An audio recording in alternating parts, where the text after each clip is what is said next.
അസ്സലാമു അലൈക്കും വറഹ്മത്തുള്ളാഹി വബറകാതുഹു. ബിസ്മില്ലാ വൽഹംദുലില്ലാ വസ്സലാത്തു വസ്സലാമു അലാ റസൂലില്ലാ.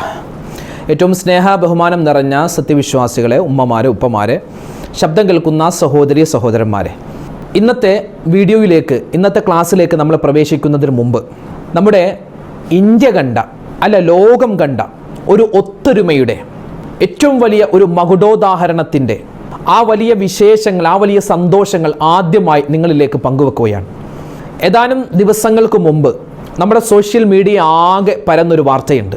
കോഴിക്കോട് ഫറോക്ക് സ്വദേശിയായ അബ്ദുർ റഹീം എന്ന് പറയുന്ന ഒരു സഹോദരൻ, അദ്ദേഹം 18 വർഷങ്ങൾക്ക് മുമ്പ് തൻ്റെ കുടുംബത്തെ പട്ടിണിയിൽ നിന്നും ദാരിദ്ര്യത്തിൽ നിന്നും രക്ഷപ്പെടുത്താൻ വേണ്ടി അദ്ദേഹം പോയി ഗൾഫിലേക്ക്.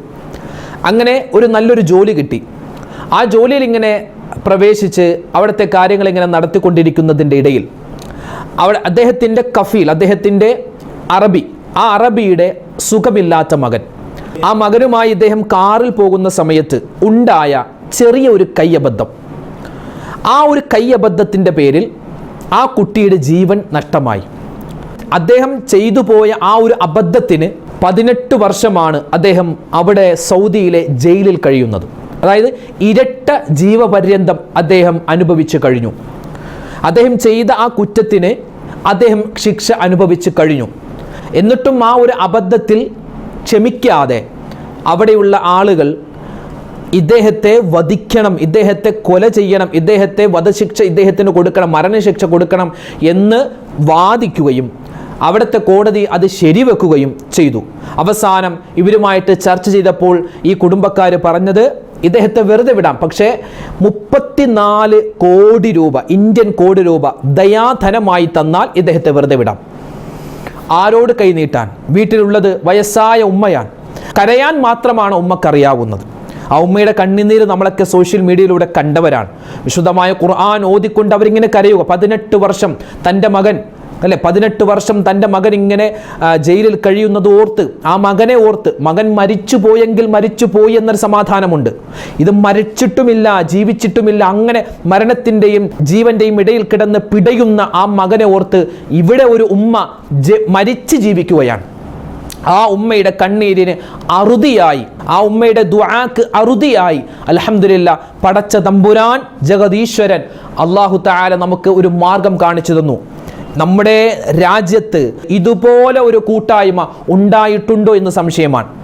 പ്രത്യേകിച്ച് കേരളക്കാരെ സംബന്ധിച്ചിടത്തോളം ഇപ്പോൾ കേരള സ്റ്റോറികൾ വെറും പച്ച നുണകൾ മാത്രം, കുറച്ച് വർഗീയവാദികൾ പടച്ചുണ്ടാക്കുന്ന നുണപ്രചരണങ്ങൾ ഇല്ലാതാക്കിക്കൊണ്ട്, അതൊക്കെ തച്ച് തകർത്തുകൊണ്ട് റിയൽ കേരള സ്റ്റോറി, യഥാർത്ഥ കേരള സ്റ്റോറി ഇന്നലെ ഇവിടെ പൂവണിഞ്ഞിരിക്കുകയാണ്. 34 കോടി രൂപ, ഏതാനും ദിവസങ്ങൾ കൊണ്ട് 34 കോടി രൂപ, ജാതി, മത, വർണ്ണ, വർഗ, ദേശ, ഭാഷ, ഭക്ഷണ വ്യത്യാസമില്ലാതെ എല്ലാവരും ഒന്നിച്ചു. അതിൽ മത മേലധ്യക്ഷന്മാരുണ്ട്, അതിൽ രാഷ്ട്രീയ പ്രമുഖരുണ്ട്, അതിൽ വലിയ സെലിബ്രിറ്റികളുണ്ട്, അതിൽ സാധാരണക്കാരുണ്ട്, വെറും സാധാരണക്കാർ. അവർ ഒരു ദിവസത്തെ അന്നത്തിന് പോലും വകയില്ലാത്ത ആളുകൾ, അവർക്ക് കിട്ടുന്ന ആ തുട്ടുകൾ പോലും ഈ ഒരു സഹോദരൻ്റെ സഹകരണത്തിന് വേണ്ടി നൽകിയിട്ട് യഥാർത്ഥ റിയൽ കേരള സ്റ്റോറി ഇവിടെ നിർമ്മിച്ചിരിക്കുകയാണ്. ഇതാണ് യഥാർത്ഥ കേരളം, ഇതാണ് യഥാർത്ഥ മലയാളി. അല്ലാതെ ഏതോ ഒരുത്തൻ എവിടെ നിന്നോ പടച്ചുവിട്ട ഒരു കേരള സ്റ്റോറി, മുസ്ലിമീങ്ങൾ അങ്ങനെ അവരിങ്ങനെ മതം മാറ്റുന്നു, ലവ് ജിഹാദ്, ആ ജിഹാദ്, ഈ ജിഹാദ്. നാണമില്ലേടോ നിങ്ങൾക്ക് ഈ കാലത്തും ഇതിങ്ങനെ പറഞ്ഞു നടക്കാൻ? അതുപോട്ടെ, മറ്റൊരു വിഷയം മറ്റൊരവസരത്തിൽ നമുക്ക് വിശദമായിട്ട് പറയാം. പറഞ്ഞു വന്ന് ഇതാണ് കേരള സ്റ്റോറി, ഇതിങ്ങനെ തന്നെ. മുമ്പ്, മാസങ്ങൾക്ക് മുമ്പ് അബിഗേൽ സാറ എന്ന് പറയുന്ന ഒരു പൊന്നുമോളെ കാണാതായപ്പോൾ, തട്ടിക്കൊണ്ടുപോയപ്പോൾ ഇതുപോലെ കേരളം ഒറ്റക്കെട്ടായി നിന്നിരുന്നു. അതിനു മുമ്പ് പ്രളയം വന്നപ്പോൾ ഇതുപോലെ ഒറ്റക്കെട്ടായി നിന്നിരുന്നു. പിന്നെയോ കൊറോണ വന്ന സമയത്തും മലയാളികൾ ഒറ്റക്കെട്ടായി നിന്നു. അപ്പോൾ ഇവിടെ വർഗീയവാദികൾ ഉണ്ട്. ആരൊക്കെ? ചില ആളുകൾ. അവരെ മാറ്റി നിർത്തിയാൽ ബാക്കി എല്ലാവരും ചേർന്നു പോകുന്നവരാണ്. അതിൽ ഹൈന്ദവരുണ്ട്, ക്രൈസ്തവരുണ്ട്, മുസ്ലിമീങ്ങളുണ്ട്, മതമുള്ളവനുണ്ട്, മതമില്ലാത്തവനുണ്ട്, ആണുമുണ്ട്, പെണ്ണുമുണ്ട്, വയസ്സായ ആളുകളും ചെറിയ ആളുകളും യുവാക്കളും എല്ലാവരുമുണ്ട്. അതിൻ്റെ ഒരിക്കൽ കൂടി കേരളം ഒരു റിയൽ സ്റ്റോറി ഇതാ നിർമ്മിച്ചിരിക്കുകയാണ് ഈ അബ്ദുറഹീം എന്ന സഹോദരന് വേണ്ടി. അതുകൊണ്ട് പറഞ്ഞു വന്നത്, ഇന്നത്തെ നമ്മുടെ ക്ലാസ് പറയുന്നതിന് മുമ്പ് തന്നെ ഈ ഒരു സന്തോഷ വാർത്ത ഞാൻ നിങ്ങളിലേക്ക് അറിയിച്ചു തന്നതാണ്. 34 കോടി ആ രൂപ നമുക്ക് വേണ്ട പൈസ ആയിട്ടുണ്ട്. ഇനിയും ആളുകൾ തയ്യാറാണ് തരാൻ, ഇനിയും ആളുകൾ തയ്യാറാണ് തരാൻ. ഇന്നലെ ജുമാക്ക് പോകുന്നതിന് മുമ്പ് ഞാൻ ആ ഒരു ആപ്ലിക്കേഷൻ എടുത്ത് നോക്കിയപ്പോൾ ഏകദേശം 26 കോടി രൂപയായി, 26 കോടി രൂപയായി. വല്ലാഹി പറയട്ടെ, ആ ജുമാ നിസ്കാരം കഴിഞ്ഞു, 1:30 ജുമാ തീർന്നിട്ടുണ്ടാകും. ഏകദേശം ഒരു 2 മണിയോടടുക്കുന്ന സമയത്ത് അക്കൗണ്ട് ക്ലോസ് ആക്കുകയാണ്. കാരണം എന്താ? വേണ്ട പൈസ വന്നു. എല്ലാ ഖത്തീബുമാരും, ഇന്നലെ ജുമാ നടത്തിയ എല്ലാ ഖത്തീബുമാരും പള്ളികളിൽ വിശദമായി വിവരം പറഞ്ഞു. സഹായിക്കാത്തവർ ഉണ്ടെങ്കിൽ സഹായിക്കണമെന്ന് പറഞ്ഞു. ആ ജുമാക്ക് ശേഷം 3 കോടി രൂപയാണ് ഒരൊറ്റയടിക്ക് കയറിയതെന്നാണ്. ഇതൊക്കെ അത്ഭുതമാണ്. അപ്പോൾ നമ്മൾ കൂട്ടായി നിന്നാൽ നമുക്ക് എന്തും സാധിക്കുമെന്നുള്ള വലിയൊരു പാഠം വീണ്ടും മലയാളി ലോകത്തിന് പഠിപ്പിച്ചിരിക്കുകയാണ്. നമ്മൾ മുമ്പേ അങ്ങനെയാണ്, ഇനിയും അങ്ങനെയാവണം.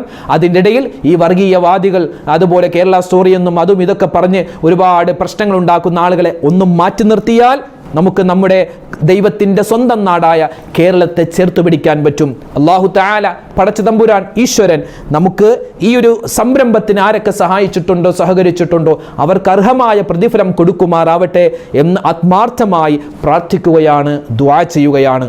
ഇന്നലെ 34 കോടി രൂപ അക്കൗണ്ടിലെത്തി എന്ന സന്തോഷ വാർത്ത ന്യൂസ് ചാനലുകളും സോഷ്യൽ മീഡിയ പ്ലാറ്റ്ഫോമുകളും വൻ ആഘോഷത്തോടു കൂടിയാണ് റിപ്പോർട്ട് ചെയ്തത്.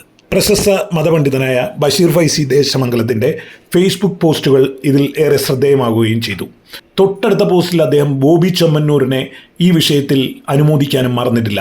ഉസ്താദ് ബോബി ചെമ്മന്നൂരിനെ കുറിച്ച് എഴുതുകയാണ്: ഇയാളുടെ പല കാട്ടിക്കൂട്ടലുകളും ഡബിൾ മീനിങ് ഡയലോഗുകളും വല്ലപ്പോഴും ടൈം ലൈനിൽ കയറി വരുമ്പോൾ വല്ലാതെ വെറുത്തു പോയിട്ടുണ്ട്. അദ്ദേഹത്തിൻ്റെ മാർക്കറ്റിംഗ് സ്ട്രാറ്റജി കണ്ടു ബുദ്ധിമാനായ വിഡ്ഢി എന്നും തോന്നിയിട്ടുണ്ട്. പക്ഷേ ഈ മനുഷ്യനിപ്പോൾ വെറുത്തവരെ പോലും സ്നേഹിപ്പിച്ചു കളഞ്ഞിരിക്കുന്നു. റഹീമിൻ്റെ മോചനം ഒരാവേശമായി പടർത്തുന്നതിൽ അയാളുടെ യാത്രയാണ് വലിയ പങ്കുവഹിച്ചത്. 1 കോടി നൽകുക മാത്രമല്ല, ബാക്കി തുകക്കായി ഈ നട്ടാറ വെയിലത്ത് അയാൾ തെരുവിലുണ്ട്. മുമ്പോ ഇനി ഇതിനു ശേഷമോ വീണ്ടും ഇയാൾ വെറുപ്പിക്കുമായിരിക്കും. പക്ഷേ ഈ ദിവസങ്ങളിൽ, ഈ നിമിഷത്തിൽ ഇയാളെ ചേർത്ത് നിർത്തി സ്നേഹിക്കാൻ തോന്നുന്നു. ബോച്ചെ, നിങ്ങളൊരു മനുഷ്യനാണിപ്പോൾ. ഈ ദിവസങ്ങളിൽ ഇത് താങ്കളുടെ വെറുപ്പിച്ചവരെ കൂടി സ്നേഹിപ്പിക്കുന്ന മാജിക്കൽ റിയലിസം ഉസ്താദ് അവസാനിപ്പിക്കുകയാണ്. ഇത് തന്നെയാണ് കേരളം പറയാൻ ആഗ്രഹിക്കുന്നതും മലയാളികൾ ഓരോരുത്തരും പറയുന്നതും. ബോബി ചെമ്മന്നൂരിനെ നമുക്കേവർക്കും അനുമോദനങ്ങൾ കൊണ്ട് മൂടാം. അദ്ദേഹത്തിൻ്റെ വലിയ ഈ പ്രവൃത്തി കാലങ്ങളോളം എന്നും മലയാളി മനസ്സുകളിൽ നിറഞ്ഞു നിൽക്കും എന്ന കാര്യം ഒരു തർക്കവുമില്ല. ഇതുപോലെ എത്രയോ ആളുകൾ അബദ്ധങ്ങളിൽ പെട്ടുപോയി ജയിലുകളിൽ കഴിയുന്നു. എല്ലാവർക്കും മോചനം ഈശ്വരൻ പടച്ചവൻ കൊടുക്കട്ടെ എന്ന് ആത്മാർത്ഥമായി ദുആരക്കുകയാണ്. ഇതുപോലുള്ള അബദ്ധങ്ങളിൽ പോയി ചാടുന്ന ഒരവസ്ഥ, ആ അവസ്ഥയെ തൊട്ട് നമ്മളെ അല്ലാഹു തആല കാക്കുമാറാവട്ടെ. ആ ഉമ്മയുടെ കണ്ണീരിനും ആ ഉമ്മയുടെ പ്രാർത്ഥനയ്ക്കും വലിയൊരു ഫലമുണ്ടായി. ആ ഉമ്മാക്ക് ആ മകനെ ഇനി നേരിട്ട് കാണാനുള്ള സാഹചര്യമാണ്. ഇനി അവിടെ നിന്ന് പൈസ കൊടുത്ത് അതിൻ്റെ പ്രൊസീജിയറൊക്കെ കഴിഞ്ഞ് അദ്ദേഹം നാട്ടിലേക്ക് വരണം. ആ കാര്യങ്ങളൊക്കെ വേഗത്തിലാവട്ടെ എന്ന് എല്ലാവിധത്തിലുള്ള പ്രാർത്ഥനയും പിന്തുണയും നമ്മൾ അറിയിക്കുകയാണ്. ഇനി അദ്ദേഹം അവിടെ നിന്നും നാട്ടിലേക്ക് വന്ന് ആ ഉമ്മയെ കാണുന്ന ആ ഒരു സമയമുണ്ടല്ലോ, ആ ഒരു മൊമെന്റ്, അത് കാണാൻ ഈ ലോകത്തുള്ള എല്ലാ മലയാളികളും അല്ല, ലോകത്തുള്ള എല്ലാവരും കാത്തിരിക്കുകയും പ്രത്യേകിച്ച് മലയാളി ജനസമൂഹം കാത്തിരിക്കുകയാണ്. അതിനുള്ള അവസരം വേഗത്തിൽ പടച്ചവൻ നൽകട്ടെ എന്ന് ദുആ ചെയ്യുകയാണ്, പ്രാർത്ഥിക്കുകയാണ്. ഇൻഷാ അല്ലാഹ് ഇനി നമ്മുടെ ഇന്നത്തെ ക്ലാസ്സിലേക്ക് നമ്മൾ പ്രവേശിക്കുകയാണ്. നബി സല്ലല്ലാഹു അലൈഹി വസല്ലമ തങ്ങളുടെ ഒരു ഹദീസാണ്: നിങ്ങൾ ഭൂമിയിലുള്ളവരോട് കരുണ കാണിക്കുക, പടച്ചോൻ നമ്മളോട് കരുണ കാണിക്കും. എന്നോട് തന്നെ ഒരു സഹോദരൻ പറഞ്ഞിട്ടുണ്ട്. അദ്ദേഹം എറണാകുളം എൻ്റെ പള്ളിയിൽ ഒരു ദുഹർ നമസ്കാരത്തിന് ശേഷം അദ്ദേഹം പുറത്തേക്ക് ഇറങ്ങിയപ്പോൾ കുറച്ച് പാവപ്പെട്ട ആളുകൾ നിൽക്കുന്നത് കണ്ടു. അദ്ദേഹത്തിൻ്റെ കയ്യിലുള്ള പൈസ കൊടുത്ത് അദ്ദേഹം മെയിൻ റോഡിലേക്ക്, ഇവിടെ മറൈൻ ഡ്രൈവ് ഉണ്ട്, നിങ്ങൾക്കറിയാം എറണാകുളം സെൻട്രലിലാണ് മറൈൻ ഡ്രൈവ്, ജനറൽ ഹോസ്പിറ്റലിൻ്റെ ഒക്കെ ഭാഗത്ത്. അദ്ദേഹം റോഡ് മുറിച്ച് കിടക്കുന്ന സമയത്ത് ഒരു ജീപ്പ് വളരെ വേഗത്തിൽ വരികയാണ്. വളരെ വേഗത്തിൽ വന്ന് അദ്ദേഹത്തെ തട്ടിയില്ല. അതായത് കണ്ടു നിന്ന് എല്ലാവരും തലയിൽ കൈവച്ച് പറഞ്ഞു, ഓ അയാൾ മരിച്ചിട്ടുണ്ടാകുമെന്ന്. പക്ഷെ ജീപ്പ് കടന്നുപോയി. അദ്ദേഹം സുന്ദരമായി അപ്പുറത്തേക്ക് കടന്നുപോയി. അദ്ദേഹം പറഞ്ഞു, ആ ഉസ്താദെ, ഞാൻ എൻ്റെ പള്ളിയിൽ നിന്നും ദുഹർ നമസ്കാരം കഴിഞ്ഞ് ഇറങ്ങിയപ്പോൾ ഞാൻ കൊടുത്ത സ്വതക്കയുടെ ഒരൊറ്റ ഫലമാണ്, എനിക്ക് അത് മാത്രമേ ഉള്ളൂ, ഒരൊറ്റ ഫലമാണ് ഞാൻ ഇന്നും ജീവനോടെ ഇരിക്കുന്നത്, അല്ലെങ്കിൽ ഞാൻ എന്നേ മരണപ്പെട്ടു പോയേനെ. കാരണം ആ ജീപ്പ് അത്രമാത്രം വേഗത്തിൽ, ആ ഡ്രൈവർ പോലും തലയിൽ കൈവച്ചു പോയി, എൻ്റെ ദൈവമേ ഞാൻ അയാളെ ഇടിച്ചല്ലോ എന്ന് ഓർത്തുപോയി. പക്ഷെ അദ്ദേഹത്തിന് ഒന്നും പറ്റിയില്ലെന്നാണ്. അത് അള്ളാഹുവിൻ്റെ ഒരു കാവലാണ്. അതിൻ്റെ കാവലിൻ്റെ കാരണം ഒരു പക്ഷേ ഈ സ്വതക്കയാവാം. അപ്പോൾ നമ്മുടെ ജീവിതത്തിൽ വരുന്ന ആപത്തുകൾ, മുസീബത്തുകൾ തടയാൻ ഈ സ്വതക്ക കാരണമാണ്. ഈ ഭൂമിയിലുള്ളവരോട് കരുണ കാണിക്കുന്നതിൽ പ്രധാനപ്പെട്ട ഒന്നാണ് ഈ പറയുന്ന എൻ്റെയും കേൾക്കുന്ന നമ്മുടെ എല്ലാവരുടെയും വീട്ടിലേക്ക് പാവപ്പെട്ട ആളുകൾ വരാറുണ്ട്. അല്ലെങ്കിൽ പലതരത്തിലുള്ള സ്ഥാപനങ്ങളുടെ, ദർസിൻ്റെ, അല്ലെങ്കിൽ രോഗികളായ ആളുകളൊക്കെ പിരിവിനായിട്ട് വരാറുണ്ട്. നമ്മുടെ വീടുകളിൽ ഭൂരിഭാഗം ആളുകളും അങ്ങനെ വരുമ്പോൾ പുരുഷന്മാരെക്കാൾ കൂടുതൽ സ്ത്രീകളായിരിക്കും വീട്ടിലുണ്ടാവുക. നമ്മുടെ ഭാര്യമാർ, നമ്മുടെ ഉമ്മമാർ ഒക്കെ ആയിരിക്കും ഉണ്ടാവുക. അപ്പോൾ സ്ത്രീകളാണ് സ്വതക്ക കൊടുക്കുന്നത്. വീട്ടിലിപ്പോൾ നമ്മൾ ഏൽപ്പിച്ചിട്ടുണ്ടാകും, എന്തെങ്കിലും പള്ളിയുടെ പിരിവിന് വന്ന ഒരു 50 രൂപ കൊടുക്ക്, അല്ലാത്ത നമുക്ക് പരിചയമില്ലാത്ത ആൾ വന്ന ഒരു 10 രൂപ കൊടുക്കുന്നൊക്കെ പറഞ്ഞ് ചില ഭർത്താക്കന്മാർ പൈസ ഏൽപ്പിച്ചിട്ടുണ്ടാകും ചില ഭാര്യമാരെ. അപ്പോൾ നമ്മുടെ വീട്ടിലിങ്ങനെ വരുമ്പോൾ ചില സ്ത്രീകളൊക്കെ വരും, ഒരു 2-3 സ്ത്രീകൾ ഒന്നിച്ച് ചേർന്നിട്ട് വരും. എന്തെങ്കിലും സഹായിക്കണം എന്ന് പറയുമ്പോൾ നമ്മൾ ചിലപ്പോൾ അരി കൊടുക്കാറുണ്ട്, ചിലപ്പോൾ പഞ്ചസാര കൊടുക്കും. അങ്ങനെ പല രൂപത്തിലാണ് പല നാടുകളിലും പല പിരിവുകാർ, പല സ്വതക്ക സ്വീകരിക്കാൻ വേണ്ടി ആളുകൾ വരുന്നത്.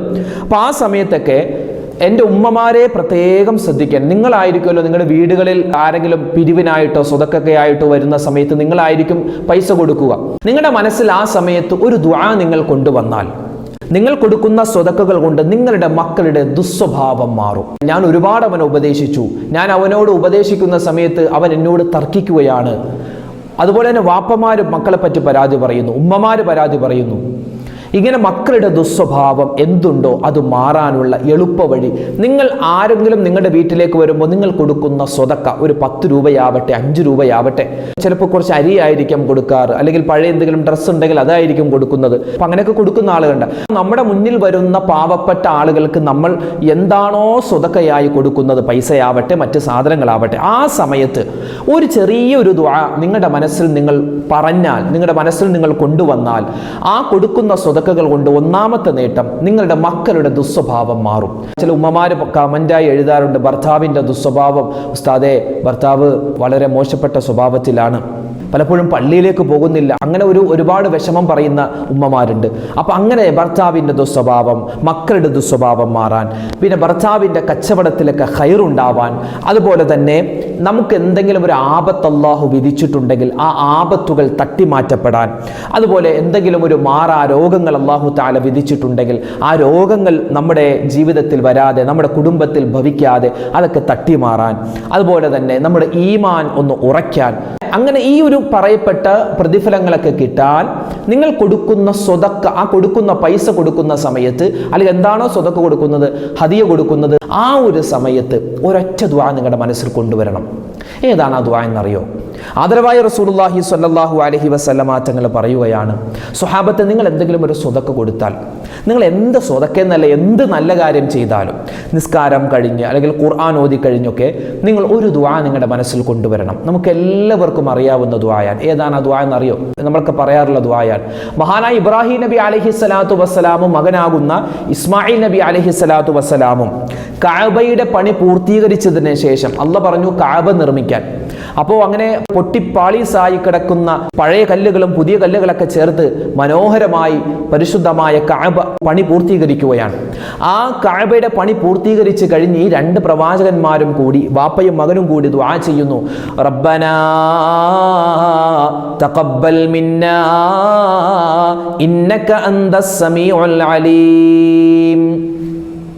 ഈ ഒരൊറ്റ ദുആ, റബ്ബനാ തഖബ്ബൽ മിന്നാ ഇന്നക അന്തസ് സമീഉൽ അലീം വതുബ് അലൈനാ ഇന്നക അന്തത് തവ്വാബുർ റഹീം.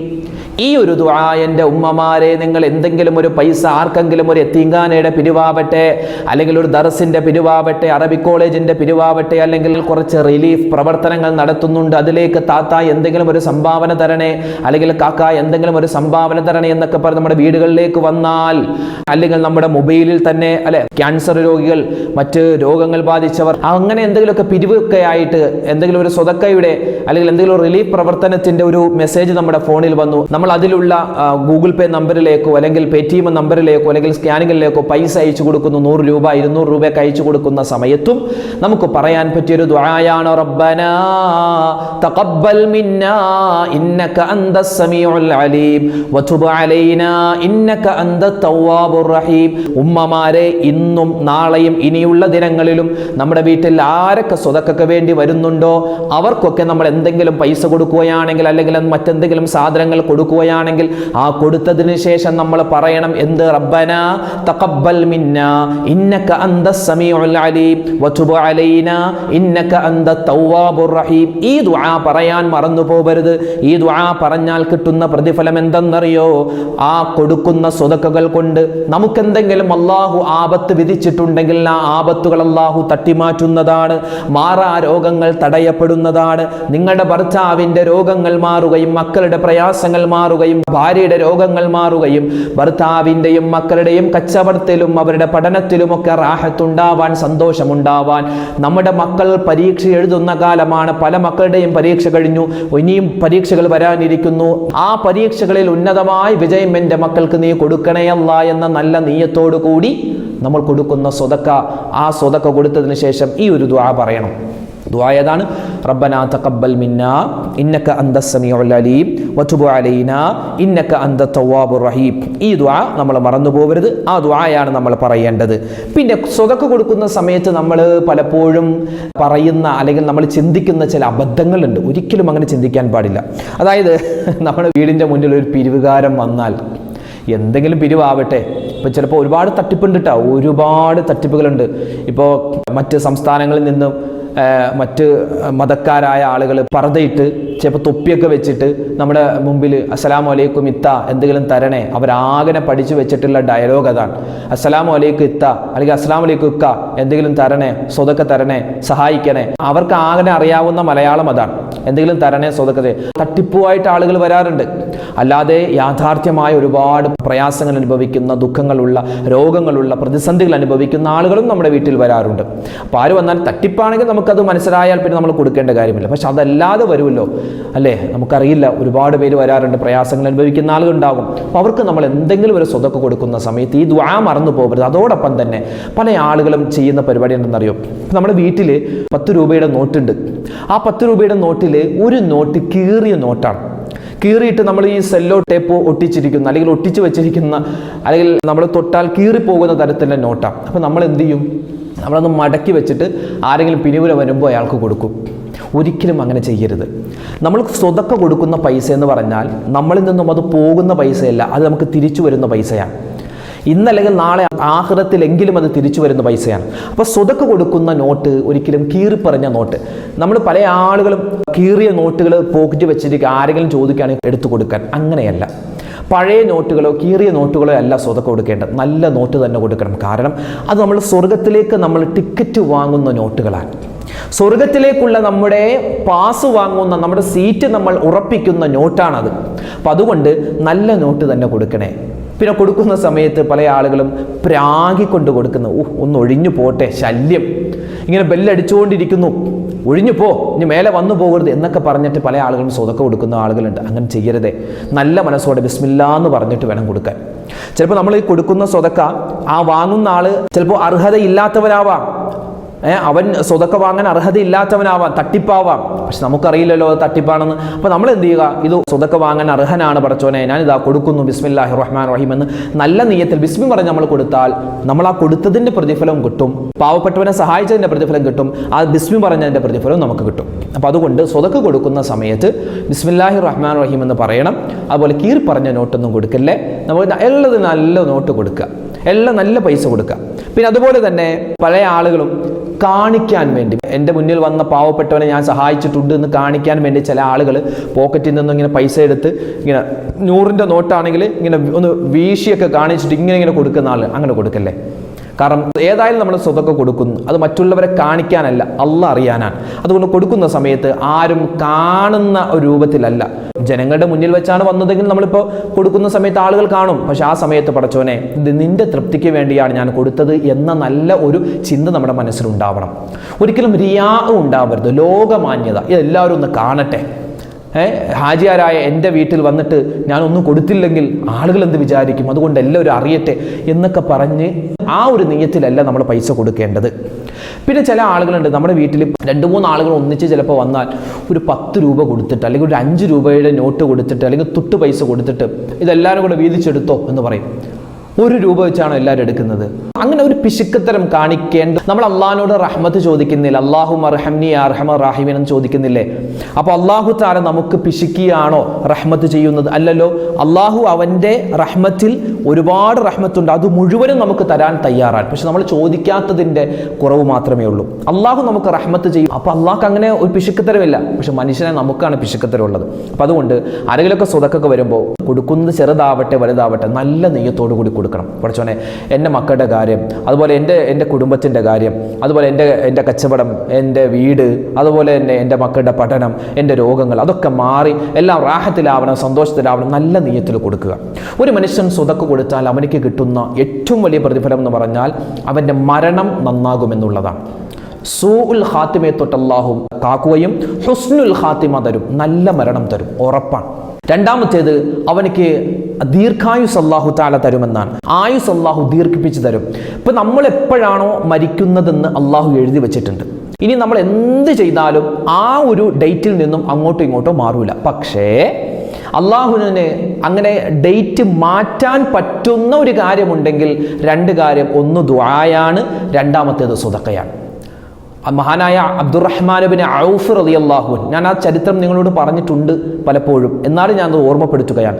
അബ്ദുറഹ്മാൻ ഇബ്നു ഔഫ് റളിയല്ലാഹു വലിയ സമ്പന്നനാണ്, കച്ചവടക്കാരനാണ്. നബി തങ്ങളുടെ അടുക്കൽ വന്നു, നബിയെ ഞാൻ കച്ചവടത്തിന് പോകുന്നു, ദുആരക്കണം. അള്ളാഹിൻ്റെ ഹബീബ് പറഞ്ഞു, നിനക്ക് വേണ്ടി ഞാൻ ദുആരക്കാം, നീ കച്ചവടത്തിന് പോ. അങ്ങനെ അബ്ദുറഹ്മാൻ ഔഫ് തങ്ങൾ കച്ചവടത്തിനായി പോയി. അപ്പോൾ ജിബ്രീൽ അലൈഹി സ്വലാത്തു വസ്സലാം എന്ന് പറഞ്ഞു, നബിയെ ആ അബ്ദുറഹ്മാൻ ഇബ്നു ഔഫ് തങ്ങൾ ഈ ഒരു യാത്രയിൽ മരണപ്പെടും, തിരിച്ചു വരൂല. നബി തങ്ങൾക്ക് ഭയങ്കര സങ്കടമായി, ഒരുപാട് ദുഃഖമായി. 2 മാസം കഴിഞ്ഞപ്പോൾ അബ്ദുറഹ്മാൻ ഇബ്നു ഔഫ് തങ്ങൾ കച്ചവടം ചെയ്ത് ഒരുപാട് ലാഭവുമായിട്ട് മദീനയിലേക്ക് വന്നു. നബി തങ്ങൾക്ക് അത്ഭുതമായി.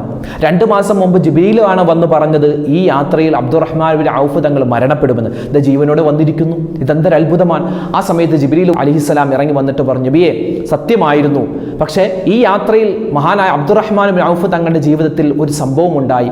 ആ സംഭവത്തിന്റെ പശ്ചാത്തലത്തിൽ അല്ലാഹു തആല മഹാനവറുകൾക്ക് ആയുസ് അല്ലാഹു ദീർഘിപ്പിച്ചു കൊടുത്തു എന്നാണ്. എന്താ സംഭവം? ഇങ്ങനെ യാത്ര പോകുന്ന സമയത്ത് രാത്രിയായി, മരുഭൂമിയിലാണ്, ആരുമില്ല. അവിടെ മഹാനവറുകൾ തമ്പടിച്ചു. കൂടെ 2-3 സ്വഹാബിമാരുണ്ട് കൂട്ട് കച്ചവടത്തിനായിട്ടുള്ള. അപ്പോൾ അവരിങ്ങനെ തമ്പടിച്ചപ്പോൾ ദൂരെ ഒരു ചെറിയ കുടിൽ, അതിലൊരു വിളക്ക് കത്തുന്നു. മഹാനവറുകൾ അങ്ങോട്ട് ചെന്നു നോക്കുമ്പോൾ ഒരു വയസ്സായ ഉമ്മ തുന്നിക്കൊണ്ടിരിക്കുന്നു വസ്ത്രം. ആ ഉമ്മയോട് പറഞ്ഞു, ഉമ്മ ഞങ്ങൾ നിസ്കരിച്ചിട്ട് വരാം, ഞങ്ങളുടെ കയ്യിൽ കുറച്ച് ഗോതമ്പ് പൊടിയുണ്ട്, കുറച്ച് ഒലിവ് ഓയിലുണ്ട്, ഇത് രണ്ടും വെച്ച് ഞങ്ങൾക്ക് ഭക്ഷണം ഉണ്ടാക്കി തരുമോ? ഉമ്മ പറഞ്ഞു, നിങ്ങൾ പോയി നിസ്കരിച്ചിട്ട് വാ, ഞാൻ ഭക്ഷണം ഉണ്ടാക്കി വെക്കാം. ആ സ്വഹാബിമാര് നിസ്കരിക്കാൻ പോയി. ആ ഉമ്മ ഭക്ഷണം ഉണ്ടാക്കുകയാണ്. തിരിച്ചു വന്ന സമയത്ത് അത്ഭുതപ്പെട്ടു പോയി. ആ ഉമ്മ ഒരുപാട് ഭക്ഷണങ്ങൾ ഉണ്ടാക്കി നിരത്തി വെച്ചിരിക്കുകയാണ്, പാചകം ചെയ്ത് വെച്ചിരിക്കുകയാണ്. ഈ സ്വഹാബിമാര് ചോദിച്ചു, ഉമ്മ നിങ്ങൾക്ക് ഈ കുറഞ്ഞ സമയത്തിനുള്ളിൽ ഇത്രമാത്രം ഭക്ഷണം ഉണ്ടാക്കാൻ എങ്ങനെ പറ്റി? ആ സമയത്ത് ആ ഉമ്മ പറഞ്ഞു, മക്കളെ ഞാൻ മാത്രമല്ല എൻ്റെ വീട്ടിലുള്ളത്, ഈ വീട്ടിൽ എൻ്റെ 2 പെൺമക്കളുണ്ട്, അവർ 2 പേരും യതീമത്താണ്. എൻ്റെ ഭർത്താവ് മരണപ്പെട്ടു പോയി, ഞാൻ വിധവയാണ്. എൻ്റെ ഈ മക്കൾ വിവാഹം കഴിക്കാതെ ഇവിടെ നിൽക്കുകയാണ്. ആരും ഇവരെ വിവാഹം കഴിക്കാൻ വരുന്നില്ല, കാരണം സമ്പത്തില്ല, സൗന്ദര്യം കുറവാണ്, തറവാട് മഹിമ കുറവാണ്. ആ സമയത്ത് തന്നെ മഹാനായ അബ്ദുറഹ്മാൻ ഇബ്നു ഔഫ് തങ്ങൾ ചോദിച്ചു തൻ്റെ കൂടെയുള്ള സ്വഹാബിമാരോട്, നിങ്ങളിൽ ആർക്കാണ് ഈ 2 പെൺകുട്ടികളെ വിവാഹം കഴിക്കാൻ താല്പര്യമുള്ളത്? 2 സ്വഹാബിമാർ കൈപൊക്കി. അവർ മുന്നോട്ട് വന്നു. അബ്ദുറഹ്മാൻ ഇബ്നു ഔഫ് തങ്ങൾ പറഞ്ഞു, നിങ്ങൾക്ക് ഇവരെ വിവാഹം ചെയ്യാം. അപ്പോൾ ആ സ്വഹാബിമാരെ പറയുകയാണ്, തങ്ങളെ ഞങ്ങളുടെ കയ്യിൽ ഇവർക്ക് കൊടുക്കാനുള്ള മഹറില്ല. ഉടൻ തന്നെ അബ്ദുറഹ്മാൻ ഇബ്നു ഔഫ് തങ്ങളെ തൻ്റെ പോക്കറ്റിൽ നിന്നും ദിർഹമുകൾ, ദീനാറുകൾ എടുത്ത് ആ സ്വഹാബിമാരുടെ കയ്യിൽ കൊടുത്തിട്ട് പറഞ്ഞു, ഈ പൈസ നിങ്ങൾ അവർക്ക് മഹറായി കൊടുത്ത് അവരെ നിങ്ങൾ നിക്കാഹ് ചെയ്യുക. അങ്ങനെ അബ്ദുറഹ്മാൻ ഇബ്നു ഔഫ് തങ്ങൾ കൊടുത്ത പൈസ അത് മഹറായിട്ട് ആ പാവപ്പെട്ട യതീമത്തായ മക്കൾക്ക് കൊടുത്ത് അവരവരെ വിവാഹം കഴിച്ചു എന്നാണ്. ഈ ഒരൊറ്റ കാര്യം തൻ്റെ സ്വന്തം കീശയിൽ നിന്നെടുത്ത് പാവപ്പെട്ട യതീം കുട്ടികൾക്ക് സ്വതക്ക കൊടുത്തു, അതുപോലെ തന്നെ മഹറായിട്ട് കൊടുത്തു. അതിൻ്റെ പ്രതിഫലം കൊണ്ട് അബ്ദുറഹ്മാൻ ഇബ്നു ഔഫ് തങ്ങൾ ആ യാത്രയിൽ മരിക്കേണ്ടവനായിരുന്നു, പക്ഷേ അല്ലാഹു തആല ആയുസ് ദീർഘിപ്പിച്ചു കൊടുത്തു എന്നാണ്.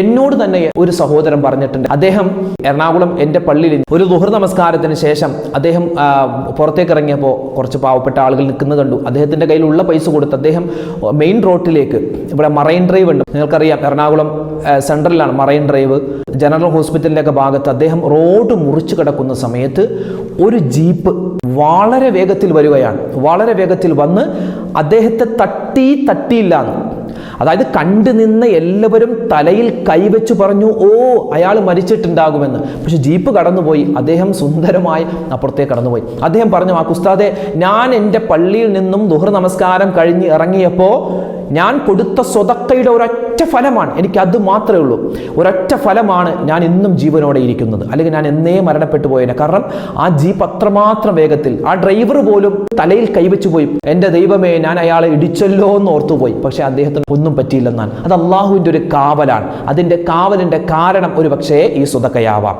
അപ്പോൾ നമ്മുടെ ജീവിതത്തിൽ വരുന്ന ആപത്തുകൾ, മുസീബത്തുകൾ തടയാൻ ഈ സ്വതക്ക കാരണമാണ്. അതുപോലെ അള്ളാഹുവിൻ്റെ ദേഷ്യത്തെ തൊട്ടുള്ള കാവലുണ്ടാകും, നമ്മുടെ കുടുംബത്തിൽ ഖൈറുണ്ടാകും, വീട്ടിൽ റഹ്മത്തിൻ്റെ മലക്കുകൾ ഇങ്ങനെ സന്ദർശനം നടത്തുന്നതാണ്.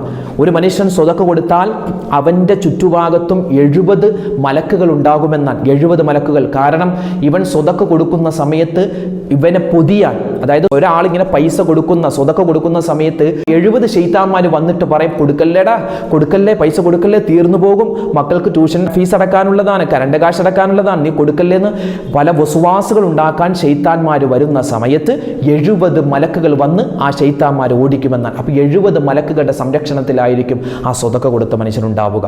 അപ്പോൾ സ്വതക്ക കൊടുത്താൽ ഇത്രമാത്രം പ്രതിഫലമാണ്. അതുകൊണ്ട് എൻ്റെ ശബ്ദം കേൾക്കുന്ന ഉമ്മമാരെ, ഉപ്പമാരെ, നമ്മുടെ കയ്യിലുള്ളത് എന്താണോ അത് കൊടുക്കുന്ന സമയത്ത് നല്ല നിയ്യത്തുണ്ടാവണം. ഒരൊറ്റ ദുആ ഞാൻ നേരത്തെ പറഞ്ഞല്ലോ, റബ്ബനാ തഖബ്ബൽ മിന്നാ ഇന്നക അന്തസ് സമീഉൽ അലീം വതുബ് അലൈനാ ഇന്നക അന്തത് തവ്വാബുർ റഹീം. ഈ ഒരു ദുആ നമ്മൾ മറന്നു പോകരുത്. അല്ലാഹുവേ, ഞങ്ങളുടെ സദസ്സിനെ നീ സ്വീകരിക്കണേ റഹ്മാനെ. ഞങ്ങൾ ഈ പറഞ്ഞ കാര്യങ്ങൾ ഞങ്ങൾക്ക് ദുനിയാവിലും നാളെ ആഖിറത്തിലും ഉപകാരപ്പെടുന്ന കാര്യങ്ങളാക്കണേ അല്ലാ. ഞങ്ങളോട് ഒരുപാട് പേര് ദുആ ചെയ്യാൻ പറഞ്ഞിട്ടുണ്ട്. അവരുടെയും ഞങ്ങളുടെയും മനസ്സിലുള്ള ഹലാലായ മുറാദ് നീ ഹാസിലാക്കണേ റഹ്മാനെ. രോഗങ്ങൾ മാറ്റണേ അല്ലാ, പ്രയാസങ്ങൾ പ്രതിസന്ധികൾ മാറ്റിത്തരണേ അല്ലാ, പ്രയാസ പ്രതിസന്ധികൾ മാറ്റിത്തരണേ അല്ലാ. ഞങ്ങളുടെ ഹലാലായ മുറാദ് നീ ഹാസിലാക്കണേ അല്ലാ. മരണപ്പെട്ടു പോയവർക്ക് നീ മഗ്ഫിറത്ത് നൽകണേ അല്ലാ. അല്ലാഹു നമ്മുടെ ഈ ജീവിതത്തിൽ എല്ലാവിധ സമാധാനവും റാഹത്തും തരട്ടെ, എല്ലാ പ്രയാസങ്ങളും മാറ്റിത്തരട്ടെ. ആമീൻ യാ റബ്ബൽ ആലമീൻ. നാളെ ഇൻഷാ അല്ലാഹ് മറ്റൊരു വീഡിയോയുമായിട്ട് നമുക്ക് കാണാം. അല്ലാഹു നമ്മളെ അനുഗ്രഹിക്കട്ടെ. അസ്സലാമു അലൈക്കും വറഹ്മത്തുള്ളാഹി വബറകാതുഹു.